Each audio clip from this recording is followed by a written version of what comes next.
This is Wraith from Wraith Rain. I'm an author of serialized gay romance fiction. Every week on this podcast, I'll be reading a chapter from one of my gay fantasy shifter serials called Dragon's Reign. I'll explain at the break how you can find out more about this story and others I write. So let's get to it. Chapter 106. Treasure. Valerius and Marban had discussed the unfortunate Alice, Rachel, and Sam with Tilly from every angle possible. They'd mostly focused on what Tilly's plan should be going forward regarding friends. Alice, Rachel, and Sam would not be roasted at this time, but they wouldn't be rewarded either. Marban was quick to point out to Tilly that she would have far more people wanting to be her friend going forward than those who had rejected her, likely in a bid not to be rejected by her. It was also determined that she should have those who had remained loyal to her over for lunch the next day. Valerius had granted they could use even the royal dining room. Will, the servants be serving us food? Tilly's nose had scrunched up at the thought. Are you going to run back and forth yourself to get food while your guests are sitting there? Valerius had asked. Oh, I guess I see your point. But I didn't want to make the staff do more work for us. Maybe sandwiches or something that they can set out and not worry about? Tilly suggested, still looking uncomfortable at the idea of being served. You should talk to Moreno, the head chef, and work out what you would like, Valerius had suggested. Tilly's eyes had gone huge. The head chef? He'd speak to me about what I want for lunch? You're living in High Reach, my dear, Marban had explained gently, understanding where she was coming from before Valerius did. You are the sister of the 9th dragon shifter.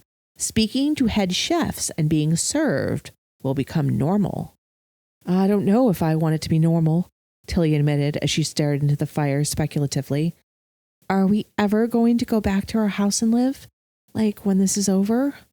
Not that this place isn't totally cool and amazing, because it is, but everything happened so fast. I didn't even get a chance to I don't know what I'm trying to say. Valerius thought about how to answer this. He met Marban's dark eyes. In the swarm shifter's face, he read there that this was delicate ground. Valerius was not delicate. Dragon in a china shop, more like it. But he didn't think that lying to Tilly or even giving her false hope was wise. He wondered if he should give her a glass of wine for this. But then he reminded himself that 13-year-olds weren't offered wine in the United States. Just because it had become his territory, he hadn't changed any of those laws. So nothing to soften the blow, Valerius thought. She misses her lair. It is probably a pink and white lair, but it was hers, Raziel stated. Its eyes were closed to mere slits, and smoke drifted out lazily between its sharp, pointed teeth. Yes, she likely did not have a chance to say goodbye to it. And when she's here, she has a Larian chasing her around the dining room. Not an auspicious beginning, Valerius muttered. She outwitted stupid, slow green dragon, Raziel stated with evident glee. Valerius almost smiled at the image, but he realized a smile now would be incredibly confusing to Tilly, so he quickly adopted a sober and serious expression with as much tenderness as he could bring up. No, most likely not, Valerius answered her. She blinked rapidly, probably to stop tears from coming again, and bobbed her head. I thought not. I thought my own life was so dumb and boring. Here Caden is a dragon shifter, and I get to meet you guys and all the other dragons. Everything is so amazing. So why do I miss my own bed? Change is the most difficult thing we face, Tilly, Marban told her, so it is quite understandable you feel this way. She quickly swiped her face with the back of her hands. I'm sorry. You both are really important. This isn't. I should go. Wait, Tilly, Valerius found himself saying. She looked up at him expectantly. He shifted from foot to foot. He was terrible at talking to little girls, even ones as smart and direct as Tilly Bryce. Raziel thinks. He cleared his throat as her eyes widened. Marban's did too. Raziel thinks that you need to have your own lair again. My lair? Both of Tilly's eyebrows shot up. A place that is yours alone, that you feel safe in, and have your treasures. Valerius answered. The black dragon said that? Tilly sounded awed. Yes, Raziel did, and I think Raziel is right. Once you have a lair again, it doesn't matter what changes come your way, because you have your safe spot, Valerius told her. Now, your things from your old lair have been brought to the castle, but because your new lair here is so different, it might be hard to see it as your own. Tilly shrugged. I guess so. But it is a beautiful room, though. I'll get used to it, I'm sure. Undoubtedly you will. But hold on a moment. Let me get something, Valerius said. He crouched down and leaped onto one of the platforms above.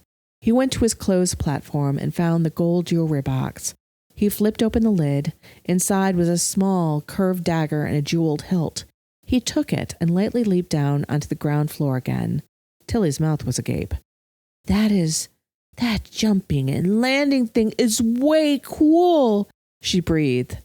Some of us just have to show off, Marban muttered. Tilly, though, giggled at the old swarm shifter. You're normally the center of attention, Marban. You have to give King Valerius some moments, too. Marban put a hand to the center of his chest and said with a mock shock, Me? Center of attention? Never. Tilly giggled again. She turned back to Valerius, who held up the dagger to her. Her eyes were widening again. Is that for me? She asked. It is, Valerius said. You would give a girl a weapon, Marban snickered, but not unkindly. She took the beautiful dagger out of his much larger hands into her two small ones. She drew the blade out halfway. It glittered. Be careful. It is sharp, Valerius warned. She nodded and carefully resheathed it before turning it over and over in her hands, looking at the rubies and emeralds set into it. It's beautiful, Tilly said. You must have treasures in your lair, Valerius said, passing along Raziel's thoughts on this. His dragon spirit did not like to give away anything shiny, and the dagger was shiny, but it had never really belonged to them. It felt right that they should pass it on to Tilly. Tilly looked up at him. Whose was it? Before yours. She was around your age, but already married, Valerius said. Ick! Married? Tilly looked horrified. People died young back then. 30 was old, so you would be at almost half your lifespan already, he explained. Whoa, that's freaky. She looked down at the dagger again and smoothed the thumb over the rubies. Who was she? I never knew her name. She was a noble, and I was one of the horde that washed over the castle's walls, he said, remembering the screams of men and women, the acrid scent of smoke and crackling of fires. I found her hiding in a crawl space. She had that dagger. Tilly drew in a sharp breath. You didn't... No, you wouldn't kill a little girl, would you? Even if she was married. He shook his head. No, though she was intent on sticking me with that until I convinced her I wasn't going to hurt her. He would remember quite clearly the look of confusion and then hope that had appeared on her cut and bruised face. Her royal robes were tattered. Her hair had fallen around her face. He'd offered his hand to her. Come with me, he had said. I will get you out of here safely.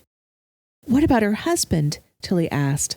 Died in the fighting, but he was an old man compared to her, and none too kind to her, from what I could tell, Valerius said. She did not mourn him. I got her to a seaport so that she could escape from that land. It was all going to be blood-soaked and burned to the ground before the year was out. And she gave you this dagger as thanks? Tilly asked, clutching the dagger to her chest, as if protecting the young noblewoman she had never known. Yes, I did not want thanks. I just wanted... Valerius's lips pressed together. I just wanted to see one thing unblemished. Too much death, Raziel rumbled, remembering that time too, and for the black dragon to say that, it meant something. Tilly nodded. He wasn't sure she truly understood, but she clearly felt for him. He shook himself. So it seems right to give it to you, Valerius said, trying to sound everyday about this. Tilly, though, was giving him one of those Caden-like smiles that had him shuffling and unsure what to do. You're wonderful, King Valerius, Tilly cried. And then she was hugging him. He stood there quite awkwardly. Marban mimicked putting his arms around her, which Valerius did, gingerly. Finally, she released him from the hug, though she kept smiling and gazing upon him with that utter trust in his wonderfulness. Valerius cleared his throat. Yes, well, let's sit back down and eat. Raziel's hungry. Dragons need to eat a lot, Tilly agreed, and they both made their way back to the grill. A comfortable silence fell as they ate bacon-wrapped sausage and peppers stuffed with cream cheese. Of course, that's when things got interesting again. Did you know that you can get some of my gay romance books for free? Every month, I have at least one book free to download right from Amazon, so you can easily read it on any device. But these books can only be free for 5 days at a time. If you don't want to miss out, just sign up for my mailing list, and I'll send you an email whenever there's a free book available. The link to the sign-up form is in the description down below. Caden, Rose, and Wally burst into the tower, which had Marban lifting an eyebrow as he delicately wiped cream cheese from its chin. Valerius had a mouthful of steak and could only make a grunt as to what was the matter. Tilly jumped up and embraced her brother on the waist, somehow not managing to drop or get on Caden the little sandwich she'd made of pepper, sausage, and bacon.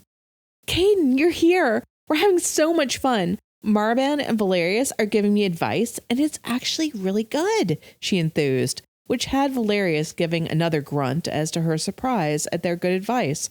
But then she sobered and asked, But what's wrong? Have your friends been mean to you too? And over their bond, Valerius felt the crushing grief Caden had for Landry. He was only keeping it away by hoping against hope that Landry could be restored to life in some way. A magical death might mean a magical rebirth. Considering they didn't know how the walls worked, Caden could be right. Till, Caden said, and Valerius felt the words stick in Caden's mouth like shards of glass. Landry had been Tilly's friend too, and considering what she'd just been feeling, adding a death on top of it, well, it might be just too much. Caden saw the dagger that she had stuck through the loop of her jeans. Hey, where'd you get the treasure? Isn't it beautiful? It was a lady's. King Valerius gave it to me. He's like one of those knights in the stories, Tilly beamed. Valerius had not been like those noble knights. Butchery had been more his trade, rewarded with coins at the end. He had been death incarnate on the battlefield. There were only a few moments where he'd risen out of the blood-soaked miasma in which he existed to spare a flower or two. But Tilly did not need the burden of that knowledge, and he saw Caden not wanting to burden her with his knowledge either. Send her to your parents, Caden, Valerius urged. Let them be the ones to tell her. Besides, you have something to discuss? Yeah, oh man, yeah, Caden said. Caden dropped down so that he was more or less eye level with his sister and rubbed her arms. Till, Mom and Dad want to talk to you. They're back in our tower. Can you go there? Tilly gave her brother a narrow-eyed look. You're trying to get rid of me. No, but I'm your counselor in training, she cried. That's true, and you're doing a great job, Caden assured her. But our parents need to speak to you, and I need to talk to these guys. But, Till, Caden gave her a meaningful look. Tilly pouted, but with an exasperated sigh said, Fine, you go and have your special talk while our parents pretend to have something to say. Except, of course, it wasn't pretend. Caden looked like he was being weighed down by chains. It's important, Tilly, Caden insisted. Trust me. Tilly looked slightly alarmed, but finally nodded. She turned and grabbed another piece of bacon-wrapped sausage and said, Thank you both so very much, Marban, King Valerius. You're quite welcome, Tilly. You must let us know how things go with your friends, Marban urged. I will. Tilly left the tower. Rose gazed after her and turned worried eyes towards Marban. Valerius had not sensed any ill intent from the swarm shifter, but he was sure that his behavior brought back unpleasant memories for her of when she'd been young and Marban had offered her a hand up. What has happened? Valerius asked Caden, going over to the young man and drawing him into his arms. He had thought it would be relatively safe for Caden to simply go to his parents' tower, and yet there was another crisis. The image of a wall appeared in Caden's mind, but this wall was not in the mountains, but down below. Valerius went rigid. Where? Valerius asked, his voice dangerously soft. Everyone but Caden stared at him in confusion. The below. Rose said she saw it after some construction had been done in one of the back passages. They'd knocked a hole in one of the brick walls, and there was a corridor, and then... There it was, Caden explained. Rose blinked. I can't quite get used to you being able to talk without talking. But then she shook herself. Not important right now, I know. What is important is that I can lead you to the wall. We talked about that, Rose, Wally said. The wispy hairs on his head waved wildly. Our enemies don't know we know about this wall. If we go marching down there half-cocked, we'll give ourselves away. But if we set people to watch it, sooner or later, we'll find someone sniffing around there who shouldn't be. We follow them back to their leader, or their group, or whatever, and we interrogate them.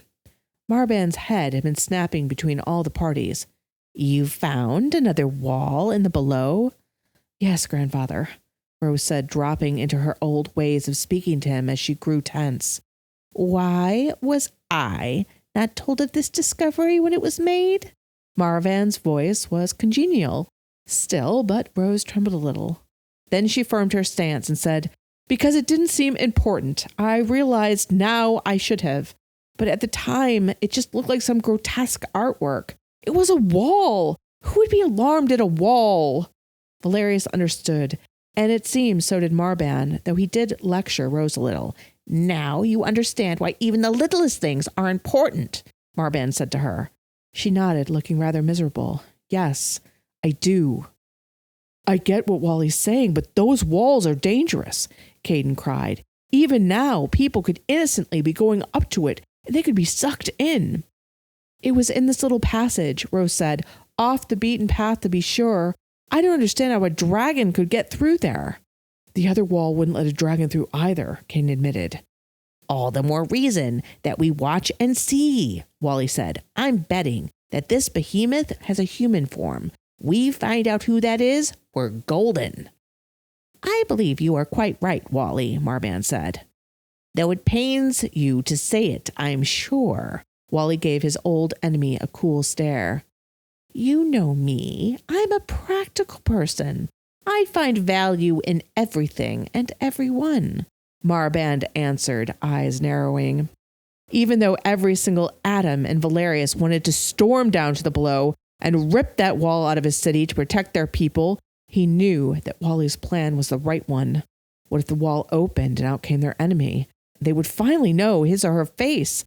That would be invaluable. He put his hands on top of Caden's shoulders and squeezed. I understand your fears, Caden. I do not want what happened to Landry and those others to happen to anyone else. But I think that Wally's plan is the correct one to follow, Valerius said. Caden's shoulders slumped. Yeah, I guess you're right. I just feel so helpless. I do as well, Valerius grimaced. It is not a pleasing feeling. Don't worry about other people getting hurt, kid, Wally said, and put his hands on his hips, straightening himself up perhaps to 5 feet. Still, he had a kind of nobility despite his small size. I'll make sure that no one gets within 100 yards of it. Wally, are you going to be one of the watchers? Caden looked alarmed. Valerius understood this too. Caden did not want to lose yet another friend to the wall. I think it should be me, kid. I'm one of the few rat shifters who can operate my rat bodies truly independently, Wally told him with a little bit of pride. So some of my rat bodies can always stay by the wall, while others follow anybody suspicious. That is true, but I do have quite the skilled rat shifters under my command as well, Marban said. Not as good as me, Marban, Wally wagged a finger at him. But surely you could have 2 rat shifters or, Rose began. We don't want to expose people to danger. If one person can do it, then it should only be one, Wally interrupted. Plus, let's be honest here. We don't know who we can trust outside of ourselves. Are you sure you should be playing hero when you're now a counselor? Marban asked. Caden's largest concern is this wall. As his counselor, I need to take care of it, Wally answered as he lifted his chin. And besides, Landry was my friend too. I tried to help her and it didn't work. I can at least stop other people from suffering the same fate. In a way, it was almost comical to see this little rat shifter with this much gumption, but Valerius appreciated that Wally was a shifter of action. "We need to set up a camera system as well," Marban said, stroking his chin. "You cannot be on 24/7, Wally, no matter your skills." "I can easily set up small cameras. My rat hands are the best." Wally held up his human hands. "I have equipment that will work just for this purpose," Marban said and nodded. "We can start whenever you're ready, Wally." "Now, I'm ready now." Wally quivered with eagerness. "Can you lead me most of the way there, Rose?" "Absolutely," she said with a nod.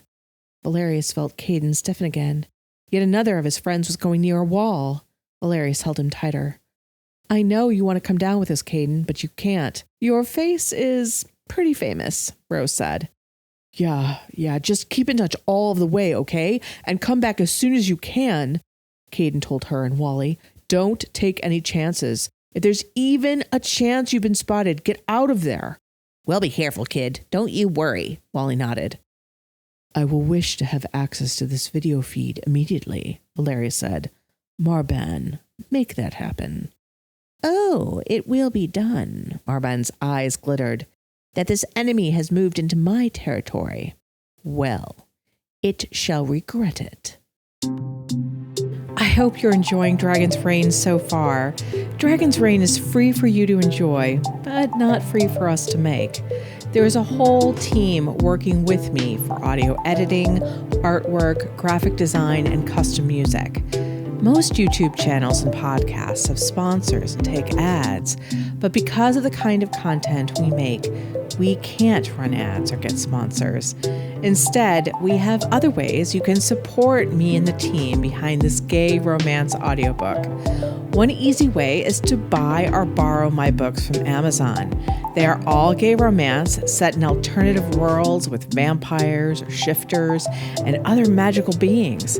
You may not know that even if you borrow books with your Kindle Unlimited subscription at Amazon, they are free for you, but they still earn us money. The books are published under the name Ex Aratare, which actually means wraith in Romanian. And if you love audiobooks, you can get professionally narrated versions of every one of my books on audible.com. The link to my author page is in the description below, as well as to the first book of the series I think you'll really like. Thank you so much for your support. People like you enable me and the team to keep writing these stories of gay romance, magic, monsters, and true love, and producing this very fun podcast for everyone. Thank you.